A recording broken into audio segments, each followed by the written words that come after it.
Halo, selamat sore. Assalamualaikum warahmatullahi wabarakatuh. Jadi, saya akan merekam materi yang akan saya sampaikan untuk kepentingan pribadi, dan jika Anda menemukan atau siapapun yang sedang menyaksikan ini menemukan materi ini bermanfaat, ya syukur-syukur. Kalau nggak bermanfaat, ya skip aja ya.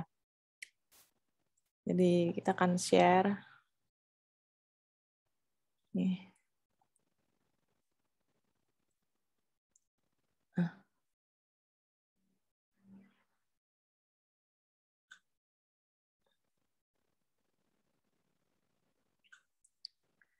Jadi materi ini akan berisi tentang digital skills dan online learning. Ya. Ini adalah profil saya, mari kita skip saja. Oke, digital skills, kecakapan digital itu. Jadi kita tentu kalau ingin cakap secara digital, punya keterampilan digital, kemudian punya literasi digital, itu ada beberapa hal yang perlu dipersiapkan. Yang pertama adalah modal. Modalnya itu adalah bisa kemauan dan kebulatan tekad untuk committed, bisa mendalami berbagai keterampilan yang nanti akan kita pelajari. Dan yang kedua adalah punya hardware-nya. Jadi adalah dua modal utama. Saya menyebutnya mungkin dua modal minimal yang diperlukan untuk bisa cakap dalam dunia digital saat ini. Kenapa? Karena itu akan bermanfaat untuk membangun CV yang berisi portofolio hal-hal yang sudah kita lakukan atau hal-hal yang kita mahir melakukannya. Dan di dalamnya itu sertifikat matters, atau sertifikat kita lulus berbagai keterampilan itu adalah hal yang sangat penting. Jadi dari gambar ini kita bisa melihat seseorang menunjukkan kalau si Daria sudah lulus dari sertifikat yang ia kumpulkan, ya. Coba kalian lihat tuh ada Stanford, ya, ada Yale, saya nggak tahu lagi yang lainnya, nggak bisa, ada University of Alberta, ya kan. Jadi kayak gitu yang mungkin harus kita kumpulkan sebagai bukti bahwa kita secara digital kita cakap ya pada satu spesifikasi hal. Apa itu digital skills? Digital skill ini berkaitan dengan kemampuan individu dalam mengetahui, memahami, menggunakan hardware atau perangkat kerasnya, perangkat luarnya, software, serta sistem operasi digital dalam kesehariannya, ya, atau dalam bidang profesinya. Ya, ini menurut Pak Misdianto, yang ya salah satu rekan saya di Universitas Madya Prabolinggo. Nah, digital skills ini terdiri dari hard skill dan soft skill. Apa itu hard skill? Hard skill berarti kemampuan yang kalian miliki dalam mengoperasikan hardware. Gitu. Hardware apa aja? Dalam arti sempit, yang paling mudah dipahami itu adalah komputer, ya. Tapi sebenarnya tidak hanya itu sih kalau kita lihat lebih luas. Hardware ini bisa semua perkakas yang diperlukan gitu. Apa saja ya?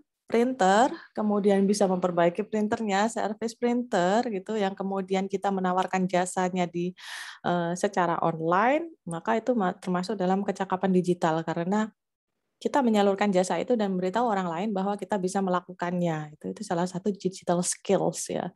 Kemudian ada soft skill. Soft skill ini kalau saya memaknainya adalah keterampilan yang diperlukan untuk bisa mengoperasikan, membangun, dan membuat perangkat lunak. Apa web, PHP, menggunakan software C++, HTML, XML, yang lain-lain seperti itu. Dan ini soft skill ini banyak sekali ya spektrumnya. Mungkin saat sudah lebih luas daripada yang saya ketahui atau yang sudah saya sebutkan di atas. Digital skill adalah kemampuan menggunakan, mengoperasikan hardware, software, ini semua dikombinasikan dengan brainware. Brainware ini adalah otaknya, ya, yaitu ada yang memaknai brainware ini sebagai manusianya untuk bisa memproduksi barang dan jasa digital. Ya. Jadi digital skills adalah kemampuan kita bisa menggunakan ketiganya sesuai dengan spesifikasinya masing-masing dan peruntukannya masing-masing serta fungsinya masing-masing. Dan kita melakukannya dengan cakap, istilahnya kayak dengan ahli, dengan expert, atau paling tidak dengan terampil, ya, minimal seperti itu. Kemampuan menggunakan hardware ini sudah saya jelaskan tadi disebut dengan hard skill ya, dan hardware tidak terbatas pada komputer. Oke, menggunakan perkakas sekalipun nanti saya tunjukkan itu disebut dengan kecakapan hard skill. Waalaikumsalam. Kemampuan menggunakan software itu disebut dengan soft skill. Brainware adalah kemampuan untuk mengorganisasikan, mengelola, ya, mengorganisasikan, mengelola, mengembangkan, mengadminister, mengatur. Dua kecakapan utama tadi yaitu hard skill dan soft skill. Ada yang menyebutnya bahwa brainware ini adalah kecakapan developer atau developer skill ya. Dan menurut saya ini adalah kemampuan yang saat ini tuh benar-benar butuhkan dan sangat menjual ya, dalam tanda kutip sangat menjual dan punya nilai tambah yang tinggi sekali dan bisa dilakukan dari rumah. Yang penting hardware-nya tercukupi. Mengapa digital skills itu perlu? Karena punya nilai jual yang tinggi, apalagi saat ini ketika segala sesuatu perlu dilakukan dari jarak jauh. Ya kan, kita ya saat ini itu ternyata pekerjaan yang dilakukan dari jarak jauh, tidak harus dari jarak dekat atau tatap muka, itu sekarang menjadi penting. Ini yang disebut dengan flexibility dalam labor market atau fleksibilitas, nilai fleksibilitas dalam pasar kerja, dan ini mulai semakin signifikan karena situasinya sedang situasi kebencanaan pandemi saat ini. Semakin tinggi hard skill dan soft skill-nya, maka makin diminati perusahaan. Ini adalah menurut saya bukan mitos ya, tapi fakta. Makanya ketika kalian saat ini, siapapun saat ini pada usia produktif dan sedang menempuh ilmu, sedang melakukan pelatihan, kalian harus menyadari prinsip ini. Karena ini adalah prinsip yang sangat penting sekali. Supaya apa? Supaya tetap menjaga kalian termotivasi dan berkomitmen untuk tetap istiqomah lah ya, untuk mendapatkan ilmu dan nanti untuk bisa mempraktikkannya dan mengembangkannya. Itu adalah salah satu visi yang harus ada bagi seluruh generasi milenial saat ini, termasuk juga saya. Dan ini apabila suatu perusahaan memiliki staf karyawan yang sudah memiliki prinsip yang sebelumnya ini yang sudah saya sebutkan, maka perusahaan akan semakin bernilai gitu loh. Dan memiliki tingkat survivalitas atau ketahanan, resiliensi pada situasi apapun, namanya situasi sekarang yang lebih baik daripada perusahaan yang lain. Jadi situasi pandemi sekarang itu membuat perusahaan harus memiliki manuver-manuver strategis, fleksibilitas agar dia tidak kolaps dan tetap bisa bertahan dalam situasi paling sulit sekalipun ya. Sama lainnya sih durabilitasnya tinggi lah ya. Terus punya posisi tawar yang tinggi dalam pasar kerja. Siapa yang punya posisi tawar yang tinggi? Ya seseorang yang mempunyai kemampuan hard skill dan soft skill itu. Jadi jangan diremehkan, jangan. Magang adalah suatu proses yang sangat penting untuk kalian mendapatkan soft skill sekaligus hard skill. Jadi jika sedang magang itu harus dimanfaatkan dengan baik. Jangan hanya menerima instruksi, jangan menerima order. Kepala kita harus memproses. Apa sih ilmu yang saya terima? Memproses hal-hal yang seperti itu. Jadi jangan diam saja gitu. Karena kebanyakan saya pernah melihat ya internship yang ada di suatu organisasi. Kadang-kadang kebanyakan mereka kalau nggak disuruh ya udah nganggur gitu loh. Kalau nggak lihat YouTube ya janganlah punya mental yang seperti itu. Kalau punya mental seperti itu ya jangan berharap mereka mendapatkan posisi yang cukup strategis ya di pasar kerja. Portofolio itu sangat penting. Jadi mulai sekarang harus mempertimbangkan untuk mengumpulkan sertifikat yang berbunyi telah lulus dari berbagai kecakapan yang diikuti. Overall itu meningkatkan nilai tambah produk ya. Produk apa ya? Barang dan jasa yang diproduksi apapun itu ya. Semakin tinggi soft skill dan hard skill, maka semakin tinggi nilai tambah yang diberikan oleh seseorang atau siapapun yang terlibat dalam proses produksi dalamnya terhadap suatu produk. Memang nilai tambah ini akan semakin meningkat pada setiap tingkat pada nilai produk digital atau digital value produknya itu akan semakin meningkat. Pada setiap rantai global network produknya itu juga akan semakin meningkat, juga pada global value chain-nya. Jadi kenapa saya bicara seperti ini? Ini singkatnya aja ya, singkatnya aja. Apa ya generalisasinya? Saya menyimpulkan ini setelah saya melihat apa yang terjadi pada Apple, Samsung, Silicon Valley, Zoom, Google, perusahaan-perusahaan yang besar itu tadi. Mereka adalah perusahaan yang tadinya itu sangat kecil dan hampir diremehkan. Dan sekarang Amazon juga, dan sekarang menjadi perusahaan yang bisa bertahan di situasi pandemi sekalipun. Karena fleksibilitasnya tinggi, durabilitasnya tinggi. Itu hal yang tidak dimiliki oleh perusahaan-perusahaan lainnya. Kalau kita melihat perusahaan-perusahaan lainnya ya, dalam tanda kutip, saya nggak bisa sebutkan namanya. Online learning, pembelajaran. Bagaimana cara untuk mendapatkan semuanya itu? Jawabannya ya pembelajaran online. Kenapa? Karena ini yang paling fleksibel. Karena ini yang paling fleksibel. Dan juga yang paling ngetren. Online learning sekarang menjadi semakin penting karena mobilitas manusia dibatasi dan kita lebih punya banyak waktu untuk bisa menonton segala sesuatu yang memberikan ilmu dari layar kaca, layar laptop dan layar HP, terutama bagi yang single ya. Kalau yang nggak single lagi itu seperti saya susah sekali menemukan waktunya. Kenapa? Karena sekarang tren pembelajaran sudah online. Apa-apa di-online-kan, dipelajari dari jarak jauh. Kemudian pembelajaran sudah bisa bersumber dari tutorial, bisa belajar sendiri atau otodidak. Nama lainnya adalah self-learning. Dan membuka banyak ruang untuk melakukan pembelajaran antar sejawat. Antar sejawat apa? Ya, yang seumuran lah, satu bidang, satu interest, gitu ya. Nah, ini. Ya Allah.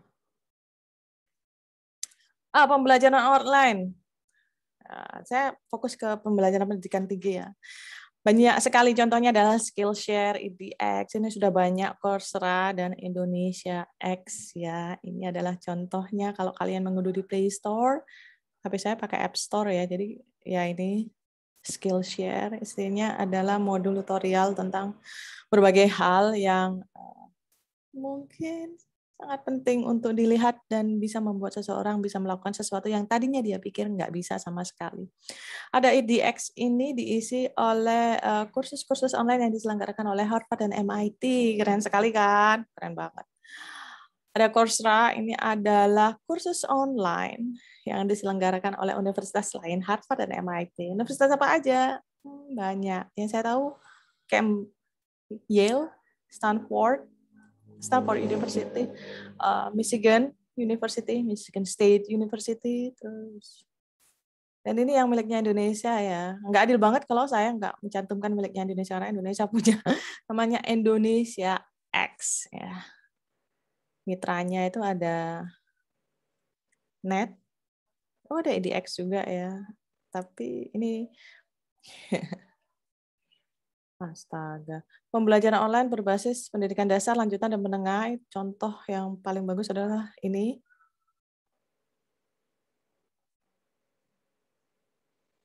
Dan pembelajaran tutorial, ini saya melihat, saya menelusuri Indonesia X, kemudian ada link tentang webinarnya. Dan ini bagaimana menjadi travel, cara mudah investasi, pasar modal itu bagaimana. Gitu. Kualitatif semua, tapi ini belum ada yang teknis ya.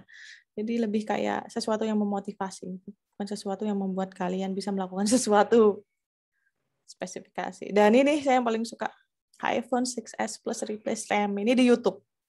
Pembelajaran tutorial di YouTube, dan kalau kalian belajar dan cukup terampil, saya yakin ini sangat menjual sekali karena apa? Servis iPhone sekarang sangat mahal karena hanya bisa dilakukan oleh orang-orang tertentu saja gitu. Ya, kalau saya berpikir, saya melihat tutorial ini, saya ingin melakukannya gitu. Nah, saya sudah pernah melakukannya, ini mengganti tombol buttonnya iPhone 6s Plus saya, karena kebetulan waktu itu rusak, dan setelah mengganti, kenapa saya punya motivasi untuk menggantinya? Karena untuk menggantinya itu diperlukan minimal biaya 600.000. Bayangkan kalau kalian bisa melakukan ini, setidaknya kalian bisa menawarkan dengan harga yang lebih rendah. Mama lagi. Astagfirullahaladzim. Pembelajaran peers atau sejawat ini adalah salah satu kutipan yang saya dapatkan dari seseorang yang ada di grup Berisi tentang pembelajaran yang menurut saya adalah contoh terbaik dari suatu grup ya. Cuma saya nggak bagian dari grup ini. Misalnya nih, ada yang tanya, Kak, saya mau tanya nih, kalau di persepsi dihubungan dengan konsep dengan geopolitik sebaiknya bakal bocor apa ya? Kemudian dijawab oleh temannya, baca jurnal dan judul geopolitik aja gitu, apa saja. Kemudian nggak lama dia membalas ini, geopolitik itu seperti ini. Bagaimana kamu bisa menilai, jadi sekelilingmu, kenali siapa yang berkuasa, mengapa dia berkuasa, rumuskan strategi, ya kayak gini.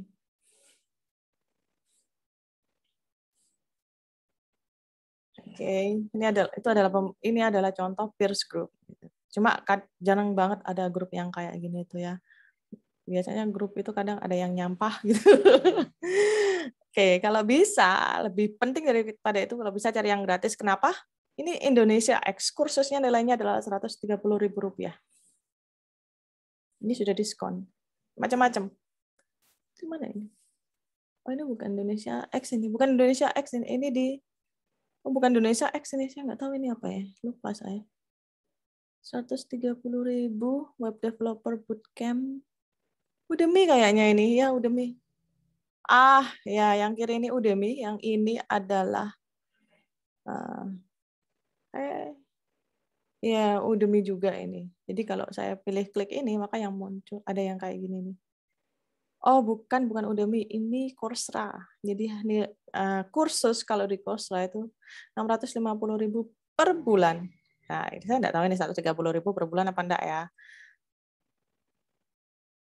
Dapat sertifikat, resume di LinkedIn, dan yang lain-lainnya. Ini yang sertifikatnya kali dipamerkan oleh orang-orang yang ini di IDX. Ini adalah untuk mendapatkan sertifikat harus 2 juta dan nanti ada biaya yang harus dikeluarkan tiap kali mengumpulkan assignment itu di IDX. Ini juga sama di mana ini? University of Michigan itu harganya 709.000 per bulan. Ini biaya yang dilihat bisa diakses dari App Store. Nggak tahu, mungkin di Play Store lebih murah ya. Dan ini yang di Indonesia. Indonesia itu ada khusus spesialis mengembangkan kecakapan digital di bidang artificial intelligence, machine learning, dan lain-lainnya, semua tentang AI, semua tentang big data, itu di Bisa AI. Harganya kalau nggak salah 1 juta berapa gitu. Saya dapat emailnya karena saya bukan enroll sih, saya cuma subscribe di mailing listnya saja. Nah, ini adalah overall-nya. Jadi di Indonesia X berbayar, semuanya berbayar ya. Kita bisa lihat semuanya berbayar. Loh, Udemy-nya nggak saya centang. Semuanya berbayar. Yang nggak berbayar hanya YouTube. Yang bahasa Inggris ini, Coursera, Udemy, dan EDX. Yang bahasa Indonesia X, Bisa AI. Semuanya di kampus luar negeri. Udemy luar negeri ya, tapi bukan kampus. EDX, MIT. Kampus Indonesia hanya Indonesia X. Jadi kalau kalian memerlukan sertifikat bahwa kalian telah mengikuti dan telah menyelesaikan kursus di Indonesia X dari UI, ITB, ada kok UI, ITB, dan Ciput. UI dan ITB kalau saya paling yakin ya. Cuma kekurangannya kursusnya nggak lengkap gitu. Kalian nggak bisa menemukan keterampilan teknis AI di sini. Tapi kalian bisa menemukan di Bisa AI ya. Dan ini adalah penilaian saya. Indonesia X menurut saya adalah startup bisnis. Coursera itu nilai lebihnya karena dia lulusan institusi yang menyelenggarakan adalah Yale, Stanford, MSU. Kemudian Udemy itu berbasis video tutorial seperti milik YouTube, tapi benar-benar fokus kalau isinya itu tentang keilmuan semua, tentang kalian bisa melakukan sesuatu, tentang keterampilan yang kalian butuhkan, terutama keterampilan digital. Bisa itu khusus spesialis AI. Saya sebenarnya sangat ingin enroll ini sih. Wah, benar-benar butuh komitmen deh. Terus spektrum sangat luas, mumpung lagi jomblo ya bisa ikut ini. Spektrumnya sangat luas kalau YouTube, cuma susah banget benar-benar menemukan tutorial yang assurance-nya tinggi, reliabilitasnya tinggi, dan akuntabilitasnya tinggi. DX ini. Ya, yang saya tandai dengan asterik atau tanda bintang itu dilengkapi dengan sertifikat kompetensi yang diakui. Ya, itu saja mungkin materi dari saya, nggak lama-lama. Kalau ada pertanyaan, jika kalian menontonnya ini dari YouTube, silakan jangan sungkan untuk menghubungi saya lewat komen, akan saya balas kalau saya punya waktu luang. Mungkin itu saja ya, terima kasih. Wassalamualaikum warahmatullahi wabarakatuh.